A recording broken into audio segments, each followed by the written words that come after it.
Breast cancer ਇੱਕ ਗੱਠ ਦੇ ਰੂਪ ਚ ਮੈਨੀਫੈਸਟ ਕਰਦਾ ਹੈ ਔਰ ਕਿਸ ਵਜ੍ਹਾ ਨਾਲ ਹੁੰਦਾ ਹੈ ਇਹ ਐਕਚੁਅਲੀ ਕੋਈ ਡੈਫੀਨਿਟ ਕਾਜ਼ ਨਹੀਂ ਹੈਗਾ। ਪੜ੍ਹਾਈ ਕਰਾਉਣ ਲਈ ਅਸੀਂ ਜ਼ਰੂਰ ਕਿਤਾਬਾਂ 'ਚ ਬਹੁਤ ਸਾਰੇ ਕਾਜ਼ਸ ਲਿਖਦੇ ਹਾਂ, ਬਟ ਹਿਊਮਨ ਬੀਇੰਗ ਦਾ ਕੋਈ ਆਪਣੇ ਇਸ ਤੇ ਜ਼ੋਰ ਨਹੀਂ ਹੈਗਾ ਵੀ ਮੈਂ ਕਿਵੇਂ ਅਵੋਇਡ ਕਰ ਸਕਦਾ, ਕਿਸ ਕਾਰਨ ਹੋਇਆ। ਯੈਸ, ਅਸੀਂ ਕਹਿੰਦੇ ਹਾਂ ਵੀ ਮੋਟਾਪੇ ਨਾਲ ਹੁੰਦਾ ਹੈ, ਸਮੋਕਿੰਗ ਨਾਲ ਹੁੰਦਾ ਹੈ, ਬਟ ਇਹਨਾਂ ਚੀਜ਼ਾਂ ਤੇ ਕੋਈ ਖਾਸ ਇੰਨਾ ਜ਼ਿਆਦਾ ਫਰਕ ਨਹੀਂ ਪੈਂਦਾ। ਕੋਈ ਜ਼ਰੂਰੀ ਨਹੀਂ ਕਿ ਸਾਰੇ ਪੇਸ਼ੈਂਟ ਸਾਡੇ ਕੋਲ ਜਿਹੜੇ ਆਉਂਦੇ ਹੈ ਉਹ ਮੋਟੇ ਹੀ ਹੁੰਦੇ ਹੈ ਜਾਂ ਉਹਨਾਂ ਦੀ ਉਮਰ ਜ਼ਿਆਦਾ ਹੁੰਦੀ ਹੈ। It can happen any time. ਔਰ ਹੈਰੈਡੀਟਰੀ ਵੀ ਕਹਿੰਦੇ ਵੀ ਜੀ ਫੈਮਿਲੀਜ਼ ਵੀ ਰਨ ਕਰਦਾ, yes they are all right, but ਕਿਸੇ ਨੂੰ ਵੀ ਹੋ ਸਕਦਾ ਬੇਸਿਕਲੀ। ਔਰ ਇੱਕ ਅਸੀਂ ਨਾ ਇਹ ਜਿਹੜੇ ਲੈਕਚਰਸ ਹੈ, ਜਿਹੜੀਆਂ ਪ੍ਰੈਜੈਂਟੇਸ਼ਨਸ ਹੈ, ਇਹਦੇ ਵਿੱਚ ਅਸੀਂ ਬਹੁਤ ਸਾਰੇ ਅੰਧ ਵਿਸ਼ਵਾਸ ਜਿਹੜੇ ਉਹਨਾਂ ਨੂੰ ਮਿਟਾਉਣ ਲਈ ਇਹ ਬਣਾਉਂਦੇ ਆ, ਡਰਾਉਣ ਲਈ ਨਹੀਂ ਬਣਾਉਂਦੇ। ਕੈਂਸਰ ਹੋ ਗਿਆ ਤਾਂ ਮਤਲਬ ਹੁਣ ਤਾਂ ਜ਼ਿੰਦਗੀ ਖਤਮ ਹੋ ਗਈ, ਇੰਨਾ ਹੀ ਟਾਈਮ ਲਿਖਿਆ ਹੋਇਆ ਸੀ ਤੇ ਡਾਕਟਰ ਕੋਲ ਜਾ ਕੇ ਵੀ ਕੀ ਕਰਾਂਗੇ ਜਦ ਕੈਂਸਰ ਹੀ ਹੈ। ਤਾਂ ਦੇਖੋ, ਇੱਕ ਦੋ ਗੱਲਾਂ ਮੈਂ ਤੁਹਾਡੇ ਨਾਲ ਸਪਸ਼ਟ ਕਰਨਾ ਚਾਹੁੰਦਾ ਵੀ ਜੇ ਗੱਠ ਹੋ ਗਈ ਕਿਸੇ ਨੂੰ ਬ੍ਰੈਸਟ ਦੇ ਵਿੱਚ, ਆਪਣੇ ਆਪ ਹੱਥ ਨੂੰ ਪਤਾ ਲੱਗ ਹੀ ਜਾਂਦਾ ਹੈ। ਕਿਸੇ ਵੇਲੇ ਨਹਾਉਂਦੇ ਵੇਲੇ, ਕਿਸੇ ਵੇਲੇ ਕੋਈ ਖੁਰਕ ਕਰਦੇ ਹੋਏ, ਕਿਸੇ ਪਤਾ ਲੱਗ ਜਾਂਦਾ ਵੀ ਮੇਰੇ ਗੱਠ ਹੋ ਗਈ ਹੈ, ਛੋਟੀ ਜਿਹੀ ਗੱਠ ਹੋ ਗਈ ਹੈ। ਸੋ ਬੰਦਾ ਉਹਨੂੰ ਡਰਦੇ ਹੋਏ ਇਗਨੋਰ ਕਰ ਦਿੰਦਾ ਵੀ ਜੇ ਕੈਂਸਰ ਹੈ ਤਾਂ ਕੁਝ ਕਰ ਨਹੀਂ ਸਕਦੇ, ਔਰ ਜੇ ਨਹੀਂ ਹੈਗਾ ਤਾਂ ਕੋਈ ਗੱਲ ਹੀ ਨਹੀਂ। ਇੱਕ ਕਾਰਨ ਇਹ ਹੈ ਵੀ ਲੇਟ ਹੋ ਜਾਂਦਾ ਹੈ। ਦੂਜਾ ਕਾਰਨ ਇਹ ਹੈ ਵੀ ਤੁਸੀਂ ਕਿਸੇ ਆਲਟਰਨੇਟਿਵ ਮੈਡੀਸਿਨ 'ਚ ਟਾਈਮ ਵੇਸਟ ਕਰ ਦਿੰਦੇ ਹੋ। ਤੁਸੀਂ ਜੇ ਕਿਸੇ ਨੂੰ ਗੱਠ ਹੋ ਗਈ ਹੈ ਤੇ ਪਹਿਲੀ ਗੱਲ ਤਾਂ ਇਹ ਨਾ ਸੋਚੇ ਵੀ ਇਹ ਕੈਂਸਰ ਹੀ ਹੋਊਗਾ।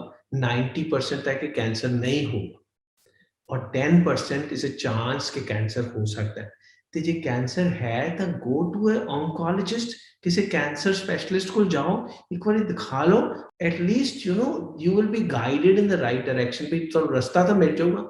ਹੁਣ ਡਰਨ ਦੀ ਕੋਈ ਲੋੜ ਹੈ ਨਹੀਂ। ਇਹ ਕੈਂਸਰ ਦੀ ਸਭ ਤੋਂ ਵੱਡਾ ਅੰਧ ਵਿਸ਼ਵਾਸ ਹੈ ਕਿ ਇਹਦੇ ਨਾਲ ਮੌਤ ਹੋ ਜਾਂਦੀ ਹੈ। ਦੇਖੋ, ਕੈਂਸਰ ਨਾਲ ਮੌਤ ਹੁੰਦੀ ਹੈ ਸਿਰਫ ਚੌਥੀ ਸਟੇਜ ਦੇ ਵਿੱਚ।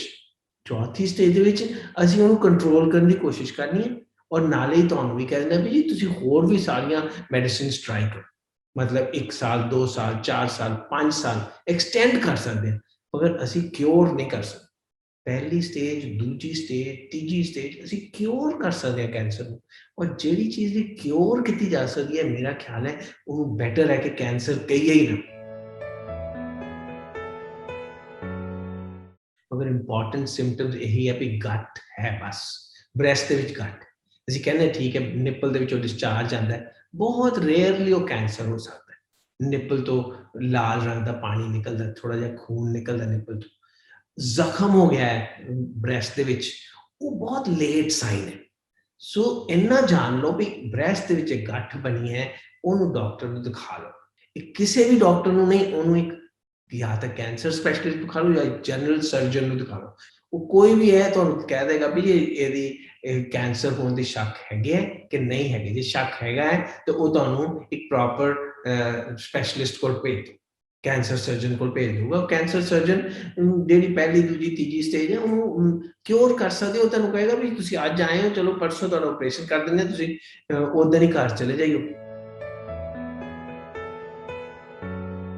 ਦੇਖੋ, ਜਿਸ ਬੰਦੇ ਨੂੰ, ਜਿਸ ਔਰਤ ਨੂੰ, ਲੇਡੀ ਨੂੰ ਕੋਈ ਗੱਠ ਨਹੀਂ ਹੈਗੀ, ਮਗਰ ਉਹ ਫੇਰ ਵੀ ਮਨ 'ਚ ਕਲੀਅਰ ਕਰਨਾ ਚਾਹੁੰਦੀ ਹੈ ਕਿ ਜੀ ਮੈਨੂੰ ਗੱਠ ਤਾਂ ਕੋਈ ਨਹੀਂ ਹੈਗੀ, ਮਗਰ ਕਿਤੇ ਕੋਈ ਕੈਂਸਰ ਤਾਂ ਨਹੀਂ ਹੈ ਮੇਰੇ ਬ੍ਰੈਸਟ ਦੇ ਵਿੱਚ। ਸੋ ਇਹ ਸਿੰਪਟੋਮੈਟਿਕ, ਜਿਸ ਮਤਲਬ ਹੈ ਕਿ ਜਿਸ ਨੂੰ ਕੋਈ ਤਕਲੀਫ ਨਹੀਂ ਹੈਗੀ, ਜੇ ਉਹਦਾ ਅਸੀਂ ਕੋਈ ਟੈਸਟ ਕਰੀਏ ਤੇ ਉਸ ਟੈਸਟ ਦਾ ਨਾਮ ਹੈ ਸਕਰੀਨਿੰਗ।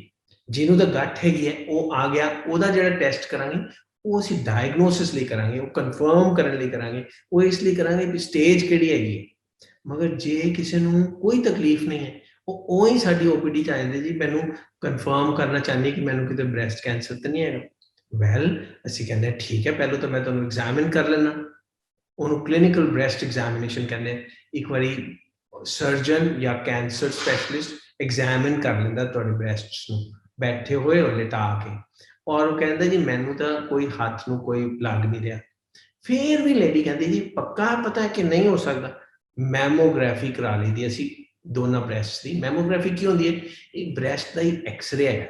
ਛਾਤੀ ਦਾ ਜਿਵੇਂ ਐਕਸਰੇ ਕਰਾ ਲਈਦਾ, ਐਕਸਰੇ ਚੈਸਟ ਕਹਿੰਦੇ ਹੋ, ਏਦਾਂ ਹੀ ਅਸੀਂ ਬ੍ਰੈਸਟ ਦਾ ਐਕਸਰੇ ਕਰਾ ਲਈਏ, ਉਹਨੂੰ ਮੈਮੋਗ੍ਰਾਫੀ ਕਹਿੰਦੇ, ਜਾਂ ਅਲਟਰਾਸਾਊਂਡ ਵੀ ਕਰਾ ਸਕਦੇ ਹਾਂ ਬ੍ਰੈਸਟ ਦਾ। ਜਿਹੜੀ ਯੰਗਰ ਲੇਡੀਜ਼ ਹੈ ਉਹਨਾਂ 'ਚ ਅਲਟਰਾਸਾਊਂਡ ਕਰਾ ਲੈਂਦੇ ਹਾਂ, ਜਿਹੜੇ 45 ਤੋਂ ਜ਼ਿਆਦਾ ਏਜ ਹੈ ਉਹਦੇ ਵਿੱਚ ਐਕਸਰੇ ਕਰ ਲੈਂਦੇ ਹਾਂ। But anyway both the things, ਦੋਨੋਂ ਚੀਜ਼ਾਂ ਨੂੰ ਅਸੀਂ ਮੈਮੋਗ੍ਰਾਮ ਹੀ ਕਹਿੰਦੇ ਹਾਂ। ਇੱਕ ਸੋਨੋ ਮੈਮੋ ਹੁੰਦਾ, ਇੱਕ ਰੇਡੀਓ ਮੈਮੋ ਹੁੰਦਾ। ਸੋ ਮੈਮੋਗ੍ਰਾਮ 'ਚ ਸਾਨੂੰ ਮੋਰ ਔਰ ਲੈਸ ਕਨਫਰਮ ਹੋ ਜਾਂਦਾ ਹੈ ਵੀ ਜੀ ਨਹੀਂ, ਤੁਹਾਡੇ ਬ੍ਰੈਸਟ 'ਚ ਕੁਛ ਨਹੀਂ ਹੈਗਾ, ਕੋਈ ਚਾਂਸਿਸ ਨਹੀਂ ਹੈਗੇ ਬ੍ਰੈਸਟ ਕੈਂਸਰ ਦੇ। ਸਭ ਤੋਂ ਪਹਿਲਾਂ ਤਾਂ ਜਦੋਂ ਸਾਡੇ ਕੋਲ ਪੇਸ਼ੈਂਟ ਆਉਂਦਾ ਹੈ ਗੱਠ ਲੈ ਕੇ, ਸਾਡਾ ਕਲੀਨਿਕਲ ਐਗਜ਼ਾਮੀਨੇਸ਼ਨ ਸਾਨੂੰ ਸ਼ੱਕ ਪਾ ਦਿੰਦਾ ਵੀ ਇਹ ਵਾਲੀ ਗੱਠ ਜਿਹੜੀ ਹੈ ਇਹ ਕੈਂਸਰ ਹੋ ਸਕਦੀ, ਕਿਉਂਕਿ ਕੈਂਸਰ ਜਿਹੜਾ ਹੈ ਨਾ ਉਹ ਜੜ੍ਹਾਂ ਵਾਲੀ ਰਸੌਲੀ ਹੈ, ਗੱਠ ਹੈ, ਤੇ ਉਹਦੀਆਂ ਲੈਗਸ ਹੁੰਦੀਆਂ, ਉੱਦਾਂ ਕੈਂਸਰ ਦੀਆਂ ਵੀ ਲੈਗਸ ਇੱਧਰ ਉੱਧਰ ਜਾਂਦੀਆਂ ਤੇ ਉਹ ਫਸ ਜਿਹਾ ਜਾਂਦਾ ਹੈ, ਉਹ ਇੰਨੀ ਜੋ ਈਜ਼ੀਲੀ ਹਿਲਦਾ ਨਹੀਂ ਹੈ ਬ੍ਰੈਸਟ ਦੇ ਅੰਦਰ। ਤੇ ਸਾਨੂੰ ਪਤਾ ਲੱਗ ਜਾਂਦਾ ਸਾਡੇ ਟ੍ਰੇਨਡ ਹੱਥਾਂ ਨੂੰ ਵੀ ਇਹਦੇ ਕੈਂਸਰ ਹੋਣ ਦੇ ਸ਼ੱਕ ਹੈਗੇ। ਜਦੋਂ ਵੀ ਸਾਨੂੰ ਲੱਗਦਾ ਵੀ ਕੈਂਸਰ ਹੋਣ ਦਾ ਸ਼ੱਕ ਹੈਗਾ ਤੇ ਅਸੀਂ ਇਹਦਾ ਇੱਕ ਮੈਮੋਗ੍ਰਾਮ ਕਰਾਉਂਦੇ ਹਾਂ। ਹੁਣ ਮੈਮੋਗ੍ਰਾਮ ਨੂੰ ਸਕਰੀਨਿੰਗ ਮੈਮੋਗ੍ਰਾਮ ਨਹੀਂ ਕਹਿੰਦੇ, ਉਹਨੂੰ ਅਸੀਂ ਡਾਇਗਨੋਸਟਿਕ ਮੈਮੋਗ੍ਰਾਮ ਕਹਿੰਦੇ ਹਾਂ। ਹੈਗੀ ਤਾਂ ਉਹੀ ਚੀਜ਼ ਹੈ ਵੀ ਐਕਸਰੇ ਹੀ ਕਰਨਾ ਜਾਂ ਅਲਟਰਾਸਾਊਂਡ ਹੀ ਕਰਨਾ।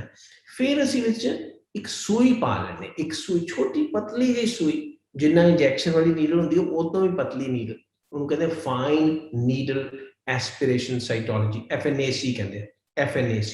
ਉਹ ਫਿਰ ਨੀਡਲ ਜਦੋਂ ਅੰਦਰ ਪਾਉਂਦੇ ਆ ਉਹ ਗੱਠ ਦੇ ਅੰਦਰ, ਤੇ ਨੀਡਲ ਨੂੰ ਕੁਝ ਸੈਲਸ ਜਿਹੇ ਲੱਗ ਜਾਂਦੇ ਆ, ਉਸ ਗੱਠ ਦੇ, ਉਸ ਟਿਊਮਰ ਦੇ, ਉਸ ਰਸੌਲੀ ਦੇ ਥੋੜੇ ਜਿਹੇ ਸੈੱਲ ਲੱਗ ਜਾਂਦੇ ਆ ਨੀਡਲ ਨੂੰ। ਉਹ ਨੀਡਲ ਨੂੰ ਫਿਰ ਅਸੀਂ ਸਲਾਈਡ ਤੇ ਟੱਚ ਕਰਕੇ ਤੇ ਮਾਈਕਰੋਸਕੋਪ ਥੱਲੇ ਦੇਖਦੇ ਹਾਂ। ਉਹ ਮਾਈਕਰੋਸਕੋਪ ਥੱਲੇ ਦੇਖ ਕੇ ਦੱਸ ਦਿੰਦੇ ਵੀ ਇਹ ਸੈੱਲ ਜਿਹੜੇ ਹੈ ਇਹ ਕੈਂਸਰ ਦੇ ਸੈੱਲ ਹੈ, ਇਹ ਨਾਰਮਲ ਬਾਡੀ ਦੇ ਸੈੱਲ ਨਹੀਂ ਹੈ। ਪਹਿਲੀ ਸਟੇਜ ਹੈ, ਕਿਉਂਕਿ ਗੱਠਾਂ ਤਾਂ ਕੋਈ ਹੈ ਨਹੀਂ ਤੁਹਾਡੇ ਆਮ ਪਿੱਠ ਦੇ ਵਿੱਚ, ਤੁਹਾਡੀ ਬਗਲ ਦੇ ਵਿੱਚ ਕੋਈ ਗੱਠਾਂ ਨਹੀਂ ਹੈਗੀਆਂ, ਇਸ ਲਈ ਪਹਿਲੀ ਸਟੇਜ ਹੈ ਤੇ ਇਹਨੂੰ ਕੱਢ ਦਿਆਂਗੇ। ਜਾਂ ਜੇ ਗੱਠਾਂ ਬਣ ਵੀ ਗਈਆਂ, ਕਿਸੇ ਨੇ ਲੇਟ ਕਰਤਾ ਹੈ, ਤਾਂ ਵੀ ਦੂਜੀ ਸਟੇਜ ਹੈ। ਸੋ ਫਿਰ ਮਰੀਜ਼ ਕਹਿੰਦਾ ਵੀ ਆਰ ਯੂ ਸ਼ੋਰ ਵੀ ਜੀ ਇਹ ਪਹਿਲੀ ਦੂਜੀ ਸਟੇਜ ਹੈ। ਮਗਰ ਅੱਗੇ ਅਗਰ ਥੋੜਾ ਜਿਹਾ ਪੈਟ ਸਕੈਨ ਕਰਾ ਲਿਆ ਜਾਏ ਜਾਂ CT ਸਕੈਨ ਕਰਾ ਲਿਆ ਜਾਏ ਤੇ ਸਾਨੂੰ 99% ਸ਼ੋਰ ਹੋ ਜਾਊਗਾ ਵੀ ਜੀ ਪਹਿਲੀ ਸਟੇਜ ਹੀ ਹੈ, ਦੂਜੀ ਸਟੇਜ ਹੈ। ਸਾਨੂੰ ਪਤਾ ਚੱਲ ਜਾਂਦਾ ਵੀ ਇਹ ਸਟੇਜ 1 2 3 ਹੈ, ਮਤਲਬ 4 ਨਹੀਂ ਹੈ। ਜੇ 4 ਨਹੀਂ ਹੈਗੀ ਤਾਂ ਫਿਰ ਅਸੀਂ ਇਹਨੂੰ ਕਿਉਰ ਕਰ ਸਕਦੇ। ਜੇ ਤਾਂ ਅਨਫੋਰਚੂਨੇਟਲੀ ਸਟੇਜ ਤੀਜੀ ਪਹੁੰਚ ਗਈ, ਜੇ ਸਟੇਜ 3 ਅਸੀਂ ਇਹਨੂੰ ਸਟੇਜ ਕਰਦੇ ਹਾਂ ਆਪਣੇ ਤਰੀਕਿਆਂ ਨਾਲ, ਜੇ ਸਟੇਜ ਤੀਜੀ ਹੈਗੀ ਤਾਂ ਅਸੀਂ ਪਹਿਲੋਂ ਕੀਮੋਥੈਰੇਪੀ ਦਿੰਦੇ, 6 ਸਾਈਕਲ 8 ਸਾਈਕਲ ਵਾਟਐਵਰ, ਐਵਰੀ 3 ਹਫ਼ਤਿਆਂ ਬਾਅਦ, ਹਰ 3 ਹਫ਼ਤਿਆਂ ਬਾਅਦ ਇੱਕ ਕੀਮੋ ਲੱਗਦੀ ਹੈ। ਤੇ ਕੀਮੋਥੈਰੇਪੀ ਵੀ ਇੰਜੈਕਸ਼ਨ ਹੀ ਹੈ। ਜੇ ਪਹਿਲੀ ਦੂਜੀ ਸਟੇਜ 'ਚ ਆ ਜਾਂਦੇ ਤਾਂ ਅਸੀਂ ਡਾਇਰੈਕਟਲੀ ਸਰਜਰੀ ਕਰਦੇ। ਹੁਣ ਸਰਜਰੀ ਜੇ ਪਹਿਲੀ ਔਰ ਦੂਜੀ ਸਟੇਜ 'ਚ ਆ ਗਿਆ ਤਾਂ ਅਸੀਂ ਫਿਰ ਬ੍ਰੈਸਟ ਕੱਢਣ ਵਾਲੀ ਸਰਜਰੀ ਕਰ ਲੈਂਦੇ ਹਾਂ। ਉਹਦਾ ਨਾਮ ਹੈਗਾ ਮੈਸਟੈਕਟਮੀ, MRM ਕਹਿੰਦੇ ਆ, ਮੋਡੀਫਾਈਡ ਰੈਡੀਕਲ ਮੈਸਟੈਕਟਮੀ, ਉਹ ਸਾਡਾ ਮੈਡੀਕਲ ਟਰਮ ਹੈ। ਮਗਰ ਮੈਸਟੈਕਟਮੀ ਦਾ ਮਤਲਬ ਬ੍ਰੈਸਟ ਨੂੰ ਕੱਢ ਦੇ। ਮਗਰ ਜੇ ਤੁਸੀਂ ਬ੍ਰੈਸਟ ਬਚਾਉਣਾ ਚਾਹੁੰਦੇ ਹੋ ਤੇ 99% ਚਾਂਸਸ ਹੈ ਕਿ ਅਸੀਂ ਬਚਾ ਸਕਦੇ। ਸੋ ਦੋ ਤਰ੍ਹਾਂ ਦੀਆਂ ਸਰਜਰੀਜ਼ ਹੈ, ਬ੍ਰੈਸਟ ਕੰਜ਼ਰਵੇਸ਼ਨ ਮਤਲਬ ਬ੍ਰੈਸਟ ਨੂੰ ਬਚਾਇਆ ਜਾ ਸਕਦਾ, ਤੇ ਦੂਜੀ ਸਰਜਰੀ ਹੈ ਜਿੱਥੇ ਬ੍ਰੈਸਟ ਨੂੰ ਰਿਮੂਵ ਕੀਤਾ ਜਾ ਸਕਦਾ। ਸੋ ਮੈਂ ਤੁਹਾਨੂੰ ਇਹ ਸ਼ੇਅਰ ਕਰ ਰਿਹਾ ਵੀ ਵਰਲਡ ਓਵਰ ਮੈਸਟੈਕਟਮੀ ਦਾ ਇਨਸੀਡੈਂਸ, ਮਤਲਬ ਬ੍ਰੈਸਟ ਕੱਢਣ ਦਾ ਇਨਸੀਡੈਂਸ, ਆਲਦੋ ਸਾਨੂੰ 20 ਸਾਲ ਹੋ ਗਏ ਪ੍ਰੂਵ ਕੀਤੇ ਵੀ ਬਰਾਬਰ ਹੈ। ਜੇ ਬ੍ਰੈਸਟ ਨੂੰ ਬਚਾ ਲਓਗੇ ਤਾਂ ਵੀ ਉਨਾ ਹੀ ਫਾਇਦਾ ਹੈ, ਜੇ ਬ੍ਰੈਸਟ ਨੂੰ ਕਢਾ ਦੋਗੇ ਤਾਂ ਵੀ ਉਨਾ ਹੀ ਫਾਇਦਾ ਹੈ। ਮਗਰ ਫਿਰ ਵੀ ਵਰਲਡ ਓਵਰ 50% ਤੋਂ ਜ਼ਿਆਦਾ ਲੋਕ ਆਪਟ ਕਰਦੇ ਆ ਕਿ ਜੀ ਮੇਰਾ ਤਾਂ ਕੱਢ ਹੀ ਦਿਓ ਬ੍ਰੈਸਟ। ਹੁਣ ਜਿਹਦੇ ਵਿੱਚ ਇੱਕ ਰਸੌਲੀ ਬਣ ਗਈ, ਜਿਹਦੇ ਵਿੱਚ ਕੈਂਸਰ ਬਣ ਗਿਆ, ਉਹ ਬਚਾ ਕੇ ਵੀ ਕੀ ਕਰਨਾ। ਸੋ ਦੈਟ ਵੇ ਅਸੀਂ ਜ਼ਿਆਦਾਤਰ ਪ੍ਰੈਕਟਿਸ ਮੈਸਟੈਕਟਮੀ ਹੀ ਕਰ ਰਹੇ ਹਾਂ। And why? ਕਿਉਂਕਿ ਮਰੀਜ਼ ਆਪ ਹੀ ਚਾਹੁੰਦਾ ਹੈ ਕਿ ਮੈਂ ਡਰ 'ਚ ਨਹੀਂ ਜੀਣਾ ਚਾਹੁੰਦਾ। ਔਰ ਦੂਜਾ ਨੁਕਸਾਨ ਕੀ ਹੈ ਬ੍ਰੈਸਟ ਬਚਾਉਣ ਦਾ, ਜੇ ਮੈਂ ਕਹਾਂ ਨੁਕਸਾਨ, ਕਿ ਉਹਦੇ ਨਾਲ ਫਿਰ ਰੇਡੀਏਸ਼ਨ ਜ਼ਰੂਰੀ ਹੈ। ਰੇਡੀਏਸ਼ਨ ਬ੍ਰੈਸਟ ਨੂੰ ਦੇਣੀ ਜ਼ਰੂਰੀ ਹੈ। ਜੇ ਅਸੀਂ ਸਿਰਫ ਲੰਪ ਕੱਢਿਆ ਹੈ, ਗੱਠ ਕੱਢਤੀ ਹੈ ਔਰ ਬਾਕੀ ਬ੍ਰੈਸਟ ਬਚਾਤਾ ਹੈ, ਤੇ ਫਿਰ ਬਾਕੀ ਬ੍ਰੈਸਟ ਨੂੰ ਅਸੀਂ ਰੇਡੀਏਸ਼ਨ ਦਿੰਦੇ ਹਾਂ। ਰੇਡੀਏਸ਼ਨ ਦਾ ਮਤਲਬ ਹੈ ਸੇਕ ਦਿੰਦੇ। ਸੇਕ ਦਾ ਮਤਲਬ ਹੈ ਕਿ ਇੱਕ ਕਿਸਮ ਦਾ ਅਸੀਂ ਉਹਨੂੰ ਜਲਾ ਦਿੰਦੇ ਹਾਂ ਬਾਕੀ ਬ੍ਰੈਸਟ ਨੂੰ। ਸੋ ਰੇਡੀਏਸ਼ਨ ਦੇ ਨਾਲ ਇੱਕ ਤਾਂ ਹੈ ਵੀ 6 ਹਫ਼ਤੇ ਲੱਗੇ, 5 ਹਫ਼ਤੇ ਲੱਗੇ। ਦੂਜਾ ਹੈ ਕਿ ਸੇਕ ਦੇ ਨਾਲ ਥੋੜਾ ਜਿਹਾ ਜਲਿਆ ਜਿਹਾ ਹੋ ਗਿਆ ਬ੍ਰੈਸਟ, ਸੋ ਉਹਦੇ 'ਚ ਟੈਂਡਰਨੈਸ ਜਾਂ ਥੋੜੀ ਦਰਦ ਸਾਲ 2 ਸਾਲ ਜ਼ਰੂਰ ਰਹਿੰਦੀ ਹੈ। मगर जे बचाता जाए ब्रेस्ट और सिर्फ गट कढ़ती जाए तो उन्ना ही रिलायबल ट्रीटमेंट है, इफेक्टिव ट्रीटमेंट है जिन्ना कि ब्रेस्ट कढ़ देना जिन्हों ਅਸੀਂ मैस्टेक्टमी कहते। ਲਾਈਫਸਟਾਈਲ ਜੇ ਸਾਡਾ ਹੈਲਦੀ ਹੈ ਤੇ ਅਸੀਂ ਹੈਲਦੀ ਹੈਗੇ ਹਾਂ। ਜੇ ਹੈਲਦੀ ਹੈਗੇ ਹਾਂ ਤਾਂ ਬਸ ਫਿਰ ਡਿਜ਼ੀਜ਼ਸ ਦਾ ਇਨਸੀਡੈਂਸ, ਸਾਰੀਆਂ ਹੀ ਡਿਜ਼ੀਜ਼ਸ ਦਾ ਇਨਸੀਡੈਂਸ ਘਟ ਜਾਊਗਾ। ਜੇ ਸਾਡਾ ਲਾਈਫਸਟਾਈਲ ਹੈਲਦੀ ਹੈ ਨਾ, ਇਹਦਾ ਮਤਲਬ ਹੈ ਅਸੀਂ ਹੈਲਦੀ ਹੈਗੇ। ਫਿਰ ਸਾਨੂੰ ਸ਼ੂਗਰ, ਡਾਇਬੀਟੀਜ਼ ਵੀ ਨਹੀਂ ਹੋਣ ਦੇ ਚਾਂਸਸ, ਬਲੱਡ ਪ੍ਰੈਸ਼ਰ ਹੋਣ ਦੇ ਨਹੀਂ ਚਾਂਸਸ, ਮੋਟਾਪਾ ਹੋਣ ਦੇ ਨਹੀਂ ਚਾਂਸਸ, ਕੈਂਸਰ ਵੀ ਹੋਣ ਦੇ ਘੱਟ ਚਾਂਸਸ ਹੈ, ਸ਼ੂਗਰ ਵੀ ਹੋਣ ਦੇ, ਟੀਬੀ ਵੀ ਹੋਣ ਦੇ ਘੱਟ ਚਾਂਸਸ ਹੈ, ਈਵਨ ਕਰੋਨਾ ਵੀ ਹੋਣ ਦੇ ਘੱਟ ਚਾਂਸਸ। ਜਿੰਨੇ ਅਸੀਂ ਹੈਲਦੀ ਹਾਂ, ਸੋ ਲਾਈਫਸਟਾਈਲ ਹੈਲਦੀ ਹੋਣ ਨਾਲ ਕਿਆ ਅਸੀਂ ਕੈਂਸਰ ਨੂੰ ਪ੍ਰੀਵੈਂਟ ਕਰ ਸਕਦੇ ਹਾਂ? ਡੈਫੀਨਿਟਲੀ, ਮਗਰ ਸਾਰੀਆਂ ਡਿਜ਼ੀਜ਼ਸ ਨੂੰ ਅਸੀਂ ਪ੍ਰੀਵੈਂਟ ਤਾਂ ਨਹੀਂ ਕਰ ਸਕਦੇ, ਪਰ ਇਨਸੀਡੈਂਸ ਡੈਫੀਨਿਟਲੀ ਘੱਟ ਜਾਂਦਾ ਹੈ ਜੇ ਅਸੀਂ ਹੈਲਦੀ ਲਾਈਫਸਟਾਈਲ। ਔਰ ਹੈਲਦੀ ਲਾਈਫਸਟਾਈਲ ਕੀ ਹੈ? ਦੇਖੋ ਬਚਪਨ ਤੋਂ ਸਿਖਾਇਆ ਜਾਂਦਾ ਹੈ, early to bed early to rise makes a man healthy, not only healthy but wealthy and wise also. ਮਗਰ ਕੌਣ ਮੰਨਦਾ ਹੈ 12-12 ਵਜੇ ਤੱਕ ਜਦੋਂ ਪਾਰਟੀ ਨਹੀਂ ਚੱਲਦੀ ਜਾਂ 12 ਵਜੇ ਤੱਕ ਅਸੀਂ ਟੀਵੀ ਨਹੀਂ ਦੇਖਦੇ ਨੇ ਤੇ ਉਦੋਂ ਤੱਕ ਗੱਲ ਨਹੀਂ ਬਣਦੀ। ਦੇਖੋ ਜਲਦੀ 9-10 ਵਜੇ ਸੌ ਜਾਇਆ ਕਰੋ, 7-8 ਵਜੇ ਖਾਣਾ ਖਾ ਲਿਆ ਕਰੋ, ਸਾਦਾ ਭੋਜਨ ਖਾਓ, ਸਾਤਵਿਕ ਖਾਣਾ ਖਾਓ, ਲਿਮਿਟ ਦੇ ਵਿੱਚ ਖਾਓ, ਸ਼ਰਾਬਾਂ ਔਰ ਸਿਗਰਟਾਂ ਔਰ ਇਹ ਗਲਤ ਚੀਜ਼ਾਂ ਨਾ ਪੀਓ, ਡਰੱਗਸ ਨਾ ਖਾਓ। ਬੰਦਾ ਦੇਖੋ ਸਿਗਰਟ ਪੀ ਰਿਹਾ ਹੁੰਦਾ ਹੈ ਔਰ ਫਿਰ ਕਹਿੰਦਾ ਵੀ ਬਹੁਤ ਪੋਲਿਊਸ਼ਨ ਹੈਗੀ ਹੈ, ਦਿੱਲੀ 'ਚ ਬਹੁਤ ਪੋਲਿਊਸ਼ਨ ਹੈਗੀ, ਇੰਡੀਆ 'ਚ, ਔਰ ਮਾਸਕ ਲਾ ਕੇ ਘੁੰਮ ਰਿਹਾ ਕਿਉਂਕਿ ਪੋਲਿਊਸ਼ਨ ਬਹੁਤ ਹੈਗੀ ਹੈ। ਭਈਆ ਤੁਸੀਂ ਸਿਗਰਟ ਪੀ ਰਹੇ ਹੋ, ਹੁਣ ਉਹ ਤੋਂ ਵੱਡੀ ਕਿਹੜੀ ਪੋਲਿਊਸ਼ਨ ਹੋ ਸਕਦੀ? ਜੇ ਤੁਸੀਂ ਦਾਰੂ ਪੀ ਰਹੇ ਹੋ, ਵਿਸਕੀ ਪੀ ਰਹੇ ਹੋ, ਡਰੱਗਸ ਖਾ ਰਹੇ ਹੋ, ਫਿਰ ਹੈਲਦੀ ਲਾਈਫਸਟਾਈਲ ਦੀ ਗੱਲ ਹੀ ਕਿੱਥੋਂ ਕੀਤੀ ਜਾ ਸਕਦੀ? ਸੋ ਹੈਲਦੀ ਲਾਈਫਸਟਾਈਲ ਕੋਈ ਵੀ ਲੀਡ ਕਰੇ ਉਹਦੇ ਨਾਲ ਸਾਰੀਆਂ ਬਿਮਾਰੀਆਂ ਘਟਾਈਆਂ ਜਾ ਸਕਦੀਆਂ, because every disease is a lifestyle disease, be it infections like corona also. Every disease is a healthy lifestyle. So let us have a healthy lifestyle. Physical health ਦੇ ਲਈ ਥੋੜਾ walk ਕਰਿਆ ਕਰੀਏ 2-3 ਕਿਲੋਮੀਟਰ ਰੋਜ਼, ਸਪੋਰਟਸ ਸ਼ੂਜ਼ ਦੇ ਵਿੱਚ brisk walk, ਥੋੜੀ ਯੋਗਾਸਨ ਕਰਿਆ ਕਰੀਏ, ਉਹਦੇ ਨਾਲ ਜੁਆਇੰਟਸ ਠੀਕ ਰਹਿੰਦੇ ਸਾਡੇ, ਥੋੜੀ ਸਟਰੈਂਥਨਿੰਗ ਐਕਸਰਸਾਈਜ਼ਸ ਕਰਿਆ ਕਰੀਏ, ਉਹਦੇ ਨਾਲ ਮਸਲਸ ਠੀਕ ਰਹਿੰਦੇ, ਥੋੜੀ ਮੈਡੀਟੇਸ਼ਨ ਕਰਿਆ ਕਰੀਏ, ਉਹਦੇ ਨਾਲ ਮਾਈਂਡ ਸੁਖੀ ਰਹਿੰਦਾ ਹੈ, ਹੈਪੀ ਰਹਿੰਦਾ ਹੈ, ਉਹਦੇ ਨਾਲ ਜੀ ਕਰਦਾ ਕਿ ਮੈਂ ਹੈਲਦੀ ਲਾਈਫਸਟਾਈਲ ਲੀਡ ਕਰਾਂ। ਸੋ ਸਾਰੀਆਂ ਬਿਮਾਰੀਆਂ ਘਟ ਜਾਂਦੀਆਂ। ਔਰ ਰਾਈਟ ਫਰੋਮ ਦ ਬਿਗਿਨਿੰਗ ਇਹ ਸਾਰੀਆਂ ਚੀਜ਼ਾਂ ਤਾਂ ਕੰਪਲੀਮੈਂਟਰੀ ਹੈ, ਇਹ ਸਾਨੂੰ ਹੈਲਥ ਦਿੰਦੀਆਂ ਸਾਰੀਆਂ ਚੀਜ਼ਾਂ। अगर आपको कोई कोई गठ जे कोई फील हो गई है तो डॉक्टर ਨੂੰ ਦਿਖਾ ਦਿਓ, ਉਹੀ अर्ली स्टेज, ਉਸ ਤੋਂ अर्ली ਦੀ ਕੋਈ ਲੋੜ ਵੀ ਨਹੀਂ ਹੈ ਵੀ ਸਟੇਜ 0 ਦੇ ਵਿੱਚ ਅਸੀਂ ਉਹਨੂੰ ਡਾਇਗਨੋਸ ਕਰੀਏ, ਮੈਮੋਗ੍ਰਾਫੀਆਂ ਕਰਵਾਉਂਦੇ ਫਿਰੀਏ ਹਰ 6 ਮਹੀਨੇ ਸਾਲ ਬਾਅਦ। Actually not necessary. Healthy lifestyle and right time reporting to the right person, मतलब एक चंगा हेल्दी लाइफस्टाइल लीड करिए, ਜਦੋਂ ਕੋਈ ਮਾਮੂਲੀ ਜਿਹਾ ਸ਼ੱਕ ਪਵੇ ਤੇ ਠੀਕ ਥਾਂ ਤੇ ਉਹਨੂੰ ਚੈੱਕ ਕਰਵਾ ਲਈਏ, ਇੱਧਰ ਉੱਧਰ ਨਾ ਟਾਈਮ ਵੇਸਟ ਕਰਦੇ ਰਹੀਏ, ਕਿਉਂਕਿ ਸਾਡੇ ਦੇਸ਼ 'ਚ ਮਰੀਜ਼ ਇੰਨੇ ਜ਼ਿਆਦਾ ਰਿਸਪੌਂਸਿਬਲ ਨਹੀਂ ਹੈ ਲੇਟ ਸਟੇਜ ਆਉਣ ਲਈ।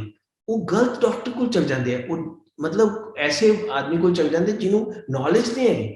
ਜੇ ਗੱਟ ਤੁਸੀਂ ਝਾੜ ਫੂਕ ਵਾਲੇ ਕੋਲ ਚਲੇ ਜਾਓਗੇ, ਉਹਨੇ ਝਾੜ ਫੂਕ ਕਰ ਦੇਣਾ, ਉਹਦੇ ਨਾਲ ਥੋੜਾ ਠੀਕ ਹੋ ਜਾਣਾ ਕਿਤੇ ਗੱਟ ਨੂੰ। ਗੱਟ ਨੂੰ ਤਾਂ ਸਾਨੂੰ ਕੱਢਣਾ ਹੀ ਪੈਣਾ, ਠੀਕ ਹੈ। ਸੋ अर्ਲੀ ਡਿਟੈਕਸ਼ਨ ਦੇ ਲਈ ਡਰ ਔਰ ਮਿਸਕਨਸੈਪਸ਼ਨਸ ਔਰ ਅੰਧ ਵਿਸ਼ਵਾਸ ਜੇ ਅਸੀਂ ਮਨ ਚੋਂ ਕੱਢ ਦਈਏ ਤੇ ਨੀਅਰਲੀ 99% ਸਾਡੇ ਕੋਲ अर्ਲੀ ਕੈਂਸਰਸ ਹੀ ਆਉਣਗੇ। ਸੋ ਮੇਰੀ ਗੱਲ ਤੇ ਅਮਲ ਕਰੋ, ਇਹਦੇ ਇਸ ਗੱਟ ਤੋਂ ਡਰਨ ਦੀ ਕੋਈ ਲੋੜ ਨਹੀਂ ਹੈਗੀ, ਰਾਈਟ ਅਪਰੋਚ ਚਾਹੀਦੀ ਹੈ। ਮੈਮੋਗ੍ਰਾਫੀ ਦੇ ਕੋਈ ਸਾਈਡ ਇਫੈਕਟਸ ਨਹੀਂ ਹੈ, ਕੋਈ ਐਡਾ ਰੇਡੀਏਸ਼ਨ ਡੋਜ਼ੇਜ ਨਹੀਂ ਹੈ ਵੀ ਜਿਹਦੇ ਨਾਲ ਆਦਮੀ ਨੂੰ ਕੋਈ ਖਤਰਾ ਹੋਵੇ ਜਾਂ ਡਰ ਹੋਵੇ। ਮੈਮੋਗ੍ਰਾਫੀ ਹਰ ਸਾਲ ਕਰਵਾਈ ਜਾ ਸਕਦੀ ਹੈ, ਮਗਰ ਮੈਂ ਰეკਮੈਂਡ ਅਜੇ ਤੱਕ ਆਪਣੀ ਟਾਕ 'ਚ ਕਿਤੇ ਨਹੀਂ ਕੀਤਾ ਵੀ ਹਰ ਬੰਦਾ ਮੈਮੋਗ੍ਰਾਫੀ ਕਰਾਉਂਦਾ ਰਹੇ। ਉਹਦੇ ਨਾਲ ਕੋਈ ਖਾਸ ਫਰਕ ਨਹੀਂ ਪੈਣ ਲੱਗਾ, ਉਹਦੇ ਨਾਲ ਚਿੰਤਾ ਥੋੜੀਆਂ ਬਹੁਤੀਆਂ ਵਧਣ ਹੀ ਲੱਗੀਆਂ, ਘਟਣ ਨਹੀਂ ਲੱਗੀ। ਔਰ ਮੈਂ ਕਹਿੰਦਾ ਕਿ ਫੀਅਰਲੈਸ ਨਿਰਭੈ ਜ਼ਿੰਦਗੀ ਹੋਣੀ ਚਾਹੀਦੀ ਹੈ। ਇਹ ਡਰ ਦੇ ਵਿੱਚ ਜ਼ਿੰਦਗੀ ਨਹੀਂ ਵੀ ਹਰ ਸਾਲ ਤੁਸੀਂ ਮੈਮੋਗ੍ਰਾਮ ਕਰਵਾਉਂਦੇ ਰਹਿਣਾ, ਕੋਈ ਲੋੜ ਨਹੀਂ ਹੈ। ਜੇ ਤੁਹਾਨੂੰ ਕਿਸੇ ਨੂੰ ਅਨਫੋਰਚੂਨੇਟਲੀ ਕੋਈ ਬ੍ਰੈਸਟ ਦੀ ਗੱਟ ਫੀਲ ਹੋ ਗਈ ਹੈ ਤੇ ਉਹਨੂੰ ਚੈੱਕ ਕਰਵਾ ਲਓ, ਉਹ ਸਟੇਜ 1 ਹੋਊਗੀ। ਔਰ ਜੇ ਮੈਮੋਗ੍ਰਾਫੀ ਨੇ ਪਿਕਅਪ ਕਰ ਲਈ ਹੈ ਤਾਂ ਮੇ ਵੀ ਕਿ ਉਹ ਸਟੇਜ 0 ਹੋ, ਤੇ ਸਟੇਜ 0 ਔਰ ਸਟੇਜ 1 ਦੇ ਵਿੱਚ ਕੋਈ ਖਾਸ ਫਰਕ ਨਹੀਂ ਪੈਂਦਾ। So a healthy lifestyle and awareness and reporting at the right time is more important than ਕਿ ਹਰ ਸਾਲ ਮੈਮੋਗ੍ਰਾਮ ਕਰਾਈ ਜਾਵੇ। ਔਰ ਜੇ ਕੋਈ ਕਰਵਾ ਲਵੇ ਹਰ ਸਾਲ ਮੈਮੋਗ੍ਰਾਮ, ਕੋਈ ਨੁਕਸਾਨ ਨਹੀਂ।